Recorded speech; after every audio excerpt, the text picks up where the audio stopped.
Hello and again welcome back to my everything jobs YouTube channel. उम्मीद करते हैं आप सब हमेशा की तरह फर्स्ट क्लास होंगे।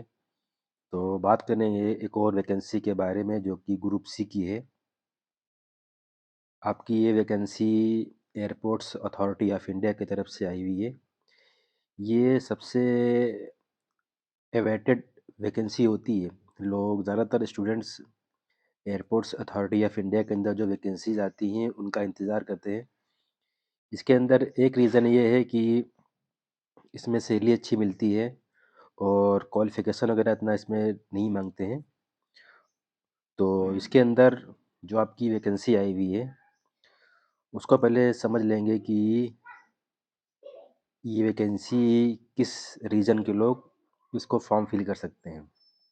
तो इसमें दे रखा है साउदर्न रीजन जो आपका है इंडिया का, और इसमें इन्होंने दे रखा है who are domicile of Tamil Nadu, Andhra Pradesh, Telangana, Karnataka, Kerala और पौंडीचेरी और लक्षद्वीप आइसलैंड के जो डोमिसाइल के लोग हैं, यानी इस स्टेट के जो लोग हैं, ये आपका पूरा साउदर्न रीजन में आता है इंडिया के। तो यहीं के लोग केवल फॉर्म फिल कर सकते हैं। यानी इस बात को कह सकते हैं कि ये जो आपकी एयरपोर्ट्स अथॉरिटी ऑफ इंडिया की जो वैकेंसीज आई हुई हैं, ये साउदर्न रीजन से आई हुई हैं और इन स्टेट के लोग स्टूडेंट इस फॉर्म को फिल कर सकते हैं। मैं दोबारा रिपीट कर देता हूँ, तमिलनाडु, आंध्र प्रदेश, तेलंगाना, कर्नाटका, केरला, पौंडीचेरी, लक्षद्वीप, इस रीजन के लोग इस फॉर्म को फिल कर सकते हैं। ये आपकी ग्रुप सी की पोस्ट है। अप्लाई करने के लिए आपको www.airportsauthorityofindia.aero में जा कर के फिर आपको वहाँ कैरियर्स का कॉलम मिलेगा, वहाँ पर जाकर के इसको आप अप्लाई कर सकते हैं।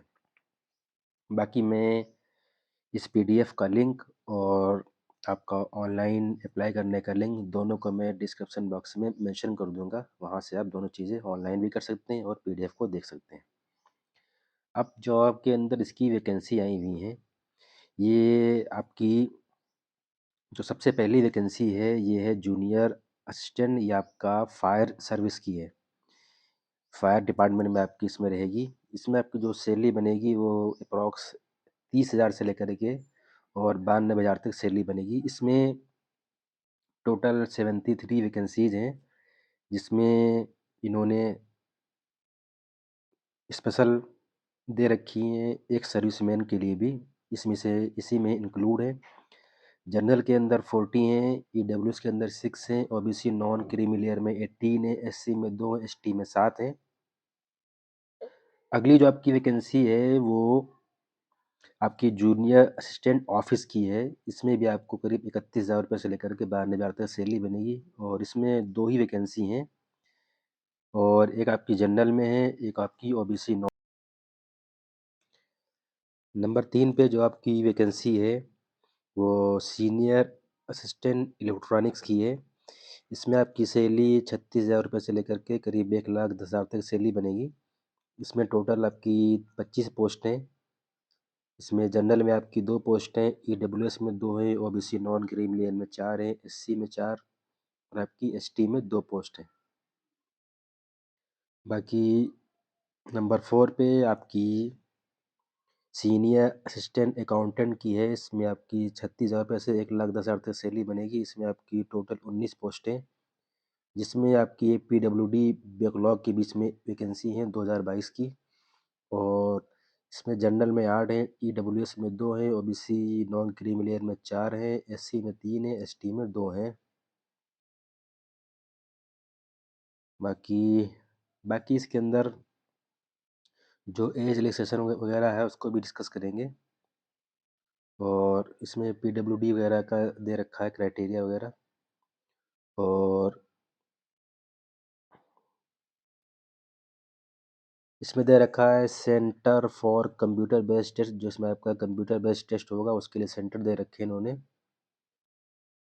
चेन्नई, मदुरई और आपका बेलगाम, बेंगलोर, कालीकट, कोचीन, हैदराबाद और विजयवाड़ा, ये आपके सीबीटी के टेस्ट के सेंटर रहेंगे।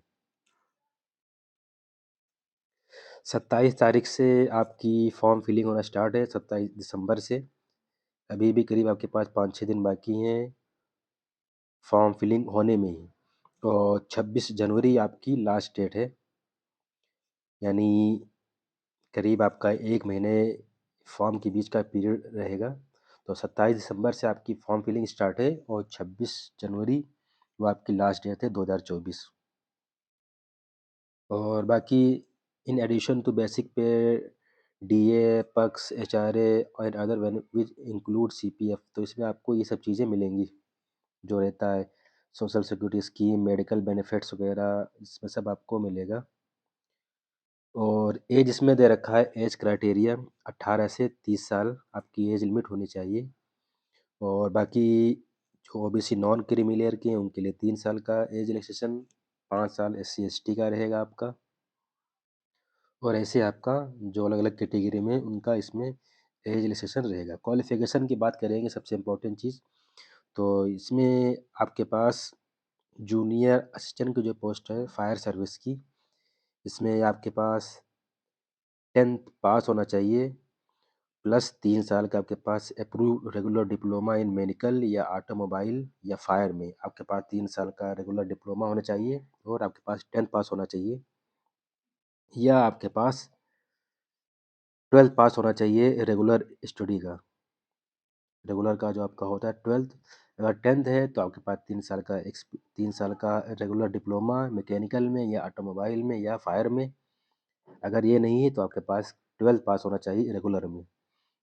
और आपके पास हैवी व्हीकल ड्राइविंग लाइसेंस होना चाहिए आपके पास, वैलिड मीडियम, या अगर ये नहीं है तो valid medium vehicle licence issued at least 1 year before the date of, तो आपका 1 साल पुराना मीडियम व्हीकल लाइसेंस आपके पास होना चाहिए, 1 साल पुराना कम से कम। और अगर ये नहीं है तो valid light motor vehicle LMV license issued at least 2 year before the date of, तो इसमें भी आपके पास light motor vehicle LMV license होना चाहिए जो कि कम से कम 2 साल, 2 साल पुराना नहीं, सॉरी, कम से कम 2 साल का हो, 2 साल से ज़्यादा पुराना नहीं होना चाहिए। बाकी फिजिकल फिटनेस गुड होना चाहिए बोथ मेन एंड वुमेन में। और इसमें दे रखा है temporary learning licence will not be accepted, ये आपके एक्सेप्ट नहीं किए जाएंगे, ना ही लर्निंग ना ही टेम्परेरी। और आई साइड वगैरह इसमें दे रखा है बोथ मेन एंड वुमेन, ये आपका इसमें फिजिकल फिटनेस में रहेगा, इसको आप देख लेना।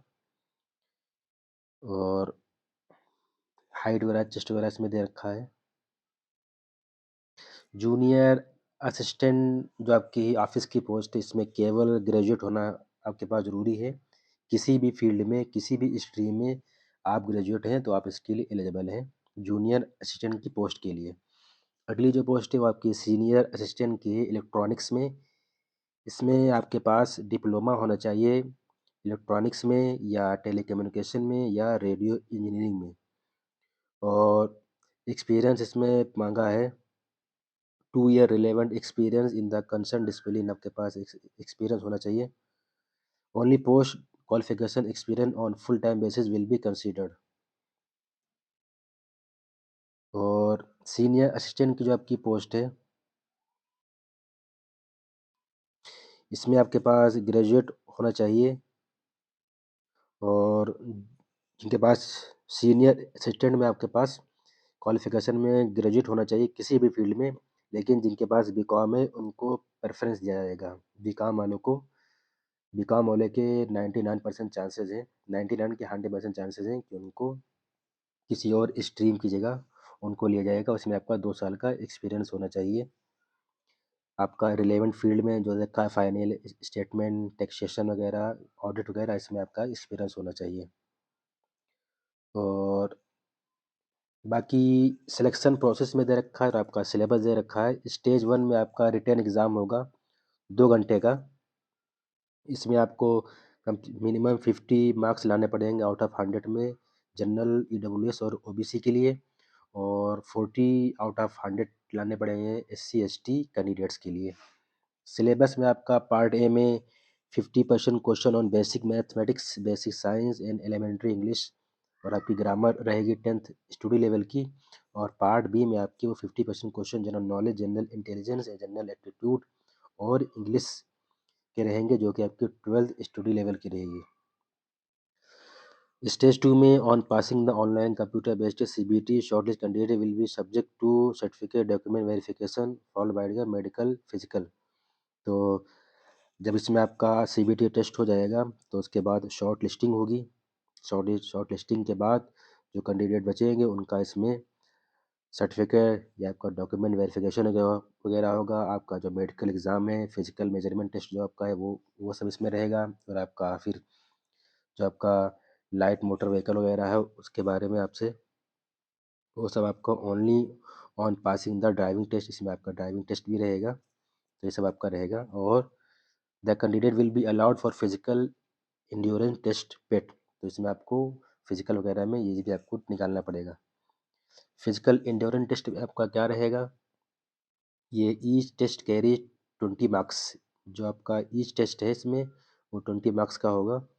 इसमें 100 मीटर रनिंग होगी, रोप क्लाइंबिंग होगा, pole climbing, 60 metre running with human dummy और फुल लेडर इसमें आपका क्लाइंबिंग रहेगा। Criteria for marks for physical endurance test इसमें इन्होंने दे रखा है क्राइटेरिया वगैरह कि कितने पे कितने आपको मार्क्स और कितना आपको सेकंड पे कितने क्या मिलेंगे आपको। जैसे इसमें दे रखा है 100 मीटर आपने अगर रनिंग की 12 सेकेंड में तो आपको 20 मार्क्स। फुल हाइट जो आपका दे रखा है इसमें 8 मीटर्स वगैरह 20 सेकेंड 35 सेकेंड। अगर उससे आपने कम में किया, मान के चलिए आपने अगर 15 सेकेंड में किया तो आपको 14 मार्क्स मिलेगा। ऐसे इन्होंने दे रखा है। और बाकी बाकी इसमें इतना ही है। और इसमें भी वही चीज़ दे रखी है, फिजिकल जो आपका एंड्योरेंस टेस्ट होगा फीमेल के लिए यहाँ पर दे रखा है, और ऊपर आपका मेल के लिए था, तो उसको भी आप देख लेना। बाकी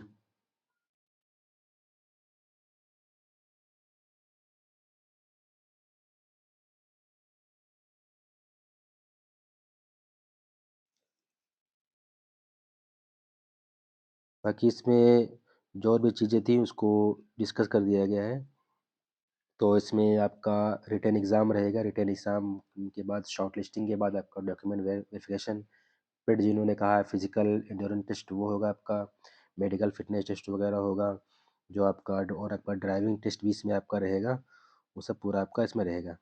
बाकी इन्होंने कुछ बॉन्ड रिकवरी वगैरह दे रखा है।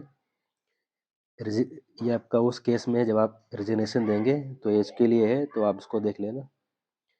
जूनियर असिस्टेंट जो आपकी ऑफिस की पोस्ट है इसके लिए भी आपका, इसमें भी आपका 100 मार्क्स का टेस्ट होगा 2 घंटे का। और इसमें आपका कंप्यूटर लिटरेसी टेस्ट होगा एमएस ऑफिस पे।